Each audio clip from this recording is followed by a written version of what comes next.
세계에서 가장 비싸게 거래돼 기네스북에도 등극한 포켓몬 카드가 내년 1월 경매에 나옵니다. 네, 오늘은 포켓몬 카드를 뜯어서 에어드랍을 받고 시세 차이까지 노릴 수 있는 TCG, RW 현재 유망하다고 생각되는 4가지 플랫폼에 대해서 알아보도록 하겠습니다. 네, 여기 있는 이 팬텀 카드 작년 4월에 2,000불 가치의 카드였는데 현재 가치가 7,200불까지 올라온 상황입니다. 벌써 고밸류의 카드를 많이 모아놓으신 유저도 있고요. 그래서 요즘 완전히 새로운 메타라고 볼 수 있을 것 같은데 포켓몬 카드 에어드랍 작업입니다.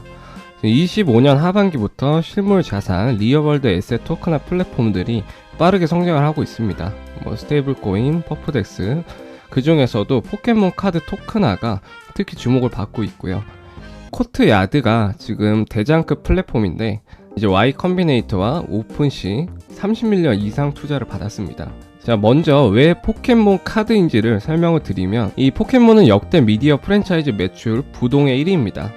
마블이나 스타워즈, 해리포터, 마리오 요런 걸 다 합친 것보다도 많습니다. 그래서 총 누적 매출이 1,500억 달러 이상이고요. 그리고 핵심 수익원 중 하나가 오늘 설명할 TCG, 트레이딩 카드 게임입니다. 우리나라는 이런 트레이딩 카드 게임을 그렇게 하지는 않지만 일본은 조금 다릅니다. 일본의 시장 규모가 굉장히 큰데 도쿄 아키하바라의 하레루야 2호점이 일본 최대 포켓몬 카드 전문점으로 문을 열었고요. 여기 말고도 전국에 카드 배틀 카페와 카드 자판기까지 운영이 되고 있습니다. 그래서 제가 아는 분이 얼마 전에 실제로 일본을 갔다 오셨는데 일본은 지금 공실 문제가 많죠. 그런 건물에서 이런 포켓몬 카드 자판기나 이런 걸 살 수 있는 그런 식으로 많이 전환이 되고 있다고 합니다. 일본의 카드 게임 시장은 2023년 8억 5,700만 달러를 기록했는데 이는 유이왕 원피스 합친 것보다 많은 규모입니다. 2033년까지, 지금은 26년이죠. 연평균 13% 이상 성장을 전망을 합니다. 자, 왜 그렇게 높게 전망을 하냐? 실제 데이터가 그렇습니다. 2004년부터 2025년 8월까지 S&P 500의 수익률과 포켓몬 카드 전체의 수익률을 비교를 했을 때 여기는 500%고 여기는 거의 4000% 가까운 차이가 발생을 했습니다. 아까 맨 처음 영상에서 보여드렸던 세계에서 가장 비싼 포켓몬 카드 영상에서는 170억 달러 예상을 했는데 얼마 전입니다. 2월에 이 PSA 10등급 피카츄 일러스트레이터 카드가 220억 원에 판매가 되었습니다. 이분이 이제 이분에게 판매를 한 거고요. 여기 보면 똑같이 보이는 피카츄 카드인데 여기는 볼이 노란색이고 여기는 빨간색입니다. 근데 이 색깔이 다르다는 이유로 10,000불 이상의 가격 차이가 발생을 했습니다. 얼마나 희소한 카드를 얻느냐에 따라서 시장에서는 생각보다 높은 가치로 거래가 되고 있고요. 자, 그러면 지금은 뭐가 다르냐면 실물 포켓몬 카드를 블록체인 위에 올려서 24시간 거래 가능하게 만들자는 프로젝트들이 계속해서 등장을 하고 있습니다. 그래서 여기서 이제 중요한 게 PSA라는 카드 등급입니다. 그래서 긁히거나 이렇게 되면 이 PSA 등급이 낮아지게 되고요. 그래서 2025년만 이 카드 감정만 2,680만 장을 처리를 했고 전년 대비 32% 증가를 했습니다. 그래서 이 시장이 우리가 알고 있는 것보다 빠르게 성장을 하고 있다, 이렇게 보시면 될 것 같고요. 자, 오늘 소개할 4개의 플랫폼은 모두 실물 카드입니다. 요거를 블록체인 위에 올려서 거래한다는 공통점이 있고 아직 토큰을 발행하지 않았거나 발행 직전입니다. 즉 에어드랍 파밍을 한다면 지금이 제일 나은 타이밍이라고 보시면 되고요. 자, 그래서 대표적으로 더 많지만 4개가 있는데 첫 번째 대장 플랫폼은 코트야드입니다. 37밀리언 이상 투자를 받았고요. Y 컴비네이터랑 오픈시가 대표적이고 포켓몬 카드 NFT 판매 활동이 기하급수적으로 증가를 하고 있습니다. 그래서 사실 여기서부터 여기까지는 크게 의미가 없었겠죠. 근데 최근 들어서 엄청나게 올라가고 있기 때문에 이런 거는 흐름에 빠르게 올라타는 게 제일 중요합니다. 그래서 이렇게 모든 지표가 우상향을 하고 있다, 최근 들어서 가팔라지고 있다, 그렇게 보시면 될 것 같고, 펀딩은 시리즈 A로 3,700만 달러, 이 분야에서 가장 큰 규모를 자랑합니다. 디지털 상에 있는 카드가 아닌 실물 카드를 이 브링크스 금고에 직접 보관을 합니다. 그 카드의 소유권을 NFT로 발행을 하고 돈을 주고 사고 팔게 되고요. 그래서 카드가 물리적으로 이동할 필요가 없지만 원한다면 실물로 직접 수령을 할 수가 있습니다. 이 CEO 같은 경우는 구글 출신, 유튜브를 거쳐 창업을 했고 이 Y 컴비네이터 배치 출신이라서 기본기가 탁월한 분입니다. 자, 외국에선 신용카드로도 결제가 가능하고 크립토를 몰라도 사용할 수 있는 UX, 이게 이제 지표 성장에 좀 중요한 부분이죠. 아직도 크립토 UI는 어렵기 때문에. 그래서 여기는 아직 토큰은 없습니다. 하지만 리더보드를 운영을 중입니다. 그래서 거래 기록을 쌓아놓으면 볼륨을 쌓아서 에어드랍을 하지 않을까 추정을 하고 있고요. 하지만 여기서는 일단 좋은 게 출석 체크만 하셔도 무료로 포인트를 매일 줍니다. 그래서 뭐 손해볼 건 없죠. 그리고 이제 주요 활동은 이런 식으로 포켓몬 카드를 까게 됩니다. 이런 식으로 포켓몬 카드를 69달러에 팩을 뜯어서 여러가지 카드를 뽑게 되는 거고요. 운이 좋게 되면 0.1% 확률로 550달러부터 1.2K 달러까지도 노려볼 수가 있는 겁니다. 자, 그 다음 플랫폼은 피지탈스입니다. 여기는 토큰이 에어드랍이 확정이 되었습니다. 자, 여기서는 조금 더 저렴하게 루키팩 25달러부터 레전드 팩까지 이렇게 있고요. 솔라나 체인에서 돌아갑니다. 수수료를 3.4밀리언 정도 많은 수수료가 발생을 하고 있고, 하이퍼 리퀴드의 티커 옥션에서 확보를 미리 해놨습니다. 그래서 토큰이 나온다면 하이퍼 리퀴드 퍼프 스팟 랜딩까지는 빠르게 올라갈 걸로 예상을 하고요. 그래서 이 피지탈스는 피지컬과 디지털의 합성어입니다. 이름 그대로 솔라나 위에서 디지털 팩을 구매하면 실물 등급 감정이 된 카드가 금고에 보관되는 구조입니다. 그래서 예전에 NFT 하면 이게 실물이 없죠. 그냥 이미지만 볼 수가 있는데 이 포켓몬 TCG는 전부 실물 카드입니다. 그래서 원한다면 직접 카드를 내가 수령을 할 수 있다. 그래서 실물이 있다는 게 가장 큰 차이점이고요. 여러 가지 카드를 팔고 있고 이 90% 바이백 부스트는 지금 250달러를 사고 구매를 했는데 결과값이 안 좋게 나왔다. 90% 가격에 바로 이 플랫폼에서 매입을 해줍니다. 그래서 다른 NFT는 누가 안 사주면 악성 재고죠. 그런 문제가 있는데 이 포켓몬 카드 같은 경우는 90%는 바이백이 바로 가능하다. 이게 또 에어드랍 할 때는 조금 유리한 부분이라고 보시면 되고요. 여기서도 확률값이 있습니다. 모바일 게임의 카드 뽑기와 비슷한데 250달러 카드에서 1% 확률에 들게 되면 2,000불에서 최대 30,000불까지의 카드도 뽑을 수 있게 됩니다. 그리고 하방은 150불에서 200불 정도. 다음 클로 머신, 1달러에서 50달러 사이 소액으로 뽑기 머신을 돌리는 겁니다. 하나씩 까서 간단하게 포인트를 쌓는 방식이고, 파트너는 텐서, 솔라나 NFT 마켓과 협력을 하고 있습니다. NFT 마켓플레이스 관련 플랫폼은 에어드랍이 좀 잘 주는 편입니다. 대표적으로 블러가 대박 애드작이었고, 매직에덴 또 다 계정을 했으면 괜찮게 받았고요. 근데 블러 같은 느낌이 납니다. 지금 분위기가. 다음은 BNB 체인의 리네이스 프로토콜입니다. 이렇게 88달러짜리 팩과 48달러짜리 팩 두 가지를 판매를 하고 있고요. 팩에서 레전더리 등급이 뜨게 되면 400불짜리 카드도 뽑을 수가 있게 됩니다. 마찬가지로 여기도 85%의 바이백을 제공을 하고 있고요. 그래서 아직 토큰은 없지만 볼륨을 측정을 하고 있기 때문에 볼륨 기반으로 에어드랍이 예상이 되고, 리얼월드 인프라 스트럭처, 카드만이 아니라 수집품 전반의 토큰화 인프라를 만들겠다는 포지셔닝이 차별점입니다. 여기서 이제 팩당 기대하는 경제학은 이 표를 남겨드렸으니까 요거를 참고해 주시면 되고요. 자, 그리고 다음은 제가 볼 때는 1순위로 해야 될 것 같다고 생각되는 플랫폼인 비즈입니다. 여기는 이제 베이스 체인입니다. 코트야드와 동일하게 이 브링크스 금고에 실제로 보관을 합니다. 파운더가 인터뷰를 최근에 했는데 이 플랫폼 사용자에게 최대한 보상을 해주겠다, 그런 느낌으로 얘기를 했습니다. 저희의 목적은 에어드랍을 받는 거기 때문에 그런 부분에서 저는 이게 지금은 제일 유망하다고 생각이 되고요. 포켓몬 외에도 농구, 야구, 스니커즈, 라부부, 중국 쪽에서 유명한 아트 토이까지 다양한 수집품을 취급합니다. 핵심 차별점은 여기는 90% 즉시 수화입니다. 뽑은 카드가 마음에 안 들 경우 100%로 바로 돌려받을 수가 있고요. 마켓플레이스 수수료도 50% 이상 저렴합니다. 이런 식으로 여기서는 이런 팩을 까게 되고, 제일 비싼 에이션트 오리진 레쿠자를 뽑게 되면 6,000불짜리 카드도 나오게 되는 겁니다. 자, 그래서 4개 플랫폼을 한눈에 비교를 하면 이 표를 참고를 해주시면 되고요. 간단하게 이 TCG 내러티브에 노출만 하고 싶다, 리네이스와 비지 이 두 개만 하셔도 충분할 것 같고요. 이 프로젝트가 어쨌든 NFT이기 때문에 좋은 카드를 쌀 때 사면 가치가 빠르게 상승합니다. 좀 NFT 거래 감각이 있으신 분들은 코트야드에서 좀 고가의 카드 이런 거를 노려보시는 것도 괜찮고요. 그래서 에어드랍 방법은 팬텀, 솔라나 지갑 위주로 운영을 합니다. 일부 폴리곤과 BNB, 요건 EVM 지갑을 쓰고요. 사이트 주소는 여기 정리해 놨고요. 자, 플랫폼별 파밍 전략입니다. 첫 번째로 대장 플랫폼인 코트야드, 거래 기록, 리더보드를 제공을 하고 있고요. 소액이라도 정기적으로 팩을 구매하거나 마켓플레이에서 거래하는 방식, 토큰은 아직 없지만 리더보드에 포인트까지 운용을 합니다. 하루에 한 번 주사위 굴리기 무료입니다. 무료로 하셔도 포인트를 얻게 되고요. 그래서 이쪽에서 이 카드를 뽑게 되면 팩당 100포인트를 얻게 되고, 지금 실시간으로 유저들이 48초 전에도 그 카드를 뽑고 있는 겁니다.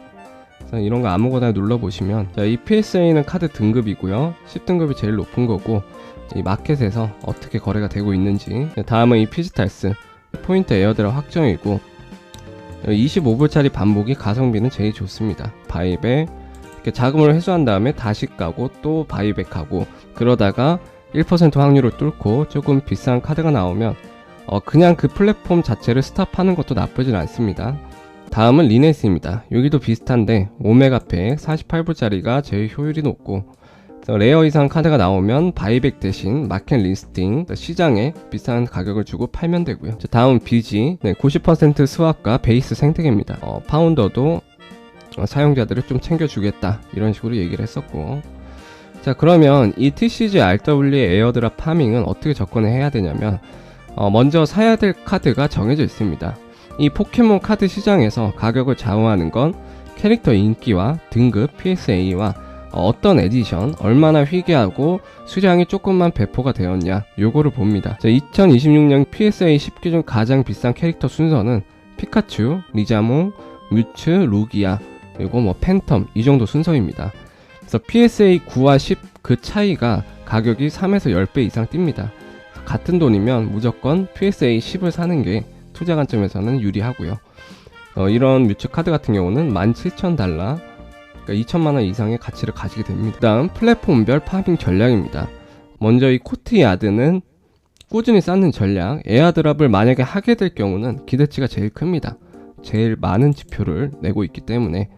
핵심은 아까 보여드린 먼슬리 리더보드 포인트를 쌓는 것이고요.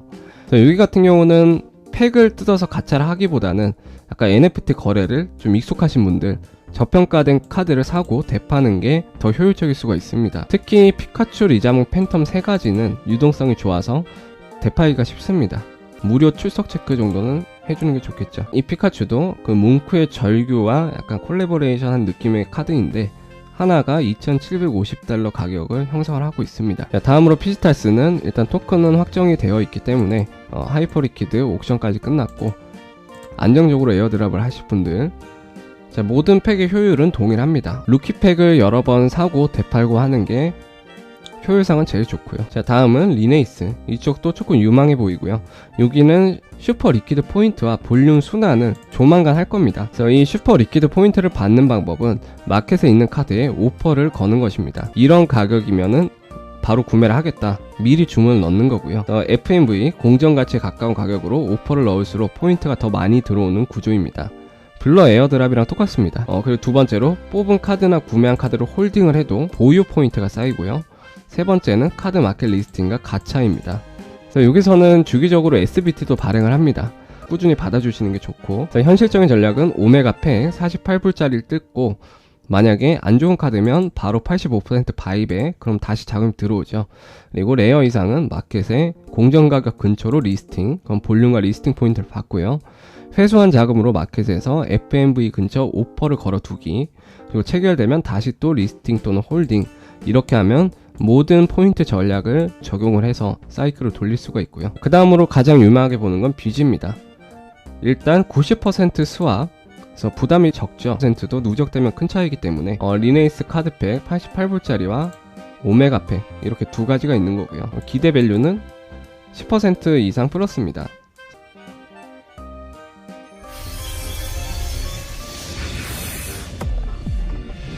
자, 지금 뭔가 조금 좋은 카드가 나온 것 같죠? 테두리를 봐도 알 것 같은데,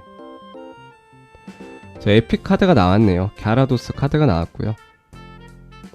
자, 그러면 지금 80불짜리 카드를 깠는데 공정가치는 867불짜리 카드가 나온 겁니다.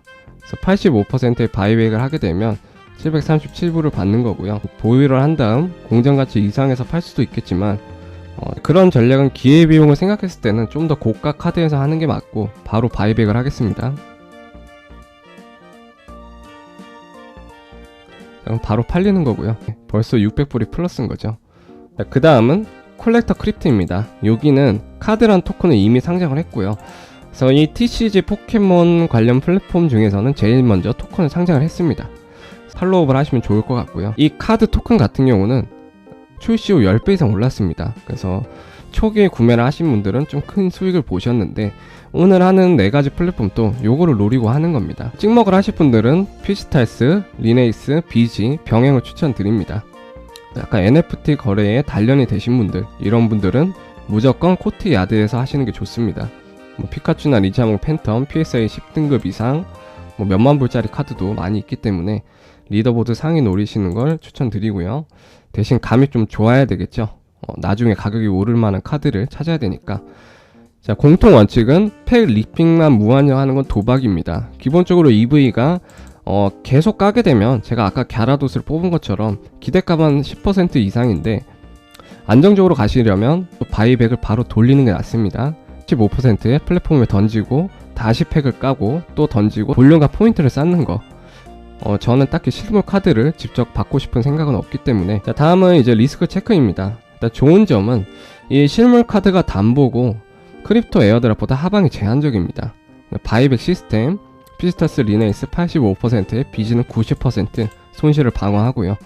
자, 시장이 급속도로 커지고 있습니다. 일반인들은 아직 TCG라는 단어 자체도 모르는 상황이기 때문에 얼리 구간이라고 보시면 될 것 같고, 주의할 점은 이 코트야드는 대장 플랫폼이기 때문에 돈을 잘 번다면 토큰을 안 낼 수도 있습니다. 어쨌든 포인트와 볼륨은 제공을 하니까 찍먹만 하는 거고, 그리고 바이백이 85%긴 하지만 이 15%는 확정 손실입니다.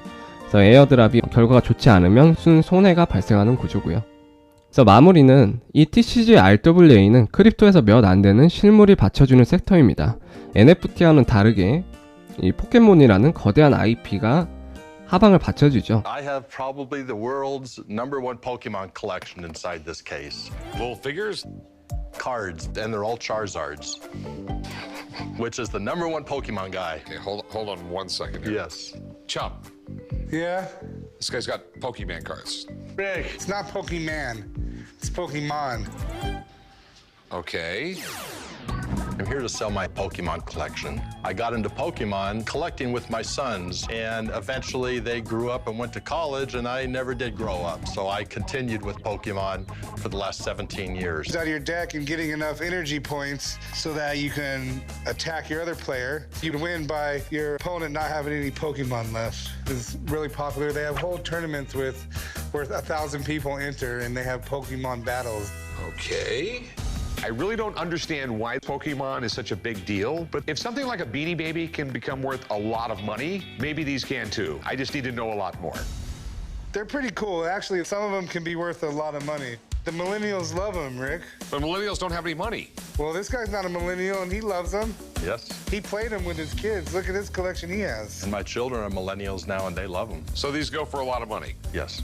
What's your most expensive one? The most expensive card is probably the Pristine 10 first edition base Charizard. The card itself is considered the crown jewel of the Pokemon world. And how much is that worth? In the range of 50 to 100,000. Whoa. And people pay that for these. Yeah, especially now with the new Pokemon. Joking. Okay. So how much do you want for these things?